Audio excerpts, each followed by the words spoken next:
25 مارچ کو عمران خان مینار پاکستان پر چھٹی دفعہ پاکستان تحریک انصاف کے جلسے سے خطاب کرنے آئے تو اس بار صورتحال کچھ مختلف تھی اور خان صاحب جو کہ اس سے پہلے دیگر سیاسی جماعتوں کے رہنماؤں کو بلٹ پروف کنٹینر استعمال کرنے پر تنقید کا نشانہ بنا چکے تھے، اس بار خود ایک بلٹ پروف یا بوم پروف کنٹینر سے خطاب کر رہے تھے۔ پی ٹی آئی رہنماؤں کا کہنا ہے کہ خان صاحب بلٹ پروف کنٹینر استعمال نہیں کرنا چاہتے تھے، مگر پارٹی قیادت کے پرزور اصرار پر انہوں نے اس کا استعمال کیا۔ یہ کنٹینر کہاں سے آیا تھا، کتنے کا تھا کہ گتھی تو فی الحال نہیں سلجھ سکی، البتہ ڈان کے رپورٹر منصور ملک نے اس کے دیگر فیچرز کے حوالے سے جو پتہ لگایا ہے اس کے مطابق 20 فٹ لمبے اس کنٹینر میں 10 بائی 5 فٹ کا ایک بلٹ پروف شیشہ لگا ہوا تھا جس سے لوگ تحریک انصاف کے چیئرمین کو دیکھ سکتے تھے۔ پی ٹی آئی کے کچھ رہنماؤں کا کہنا ہے کہ یہ بلٹ پروف گلاس امپورٹڈ تھا اور اس کو ایک مقامی گاڑیوں کی ونڈ اسکرین شاپ میں لگایا گیا تھا، جبکہ ایک اور رہنما کا کہنا ہے کہ یہ کنٹینر اسلام آباد سے کرائے پر لیا گیا تھا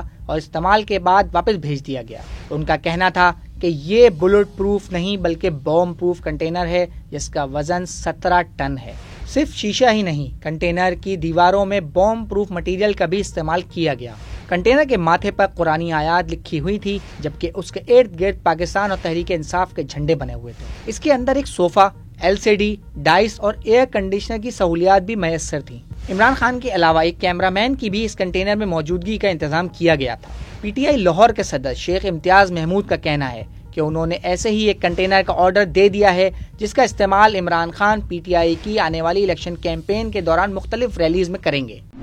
مزید نیوز اپڈیٹس اور ڈیجیٹل سٹوریز کے لیے سبسکرائب کریں ڈان نیوز پاکستان۔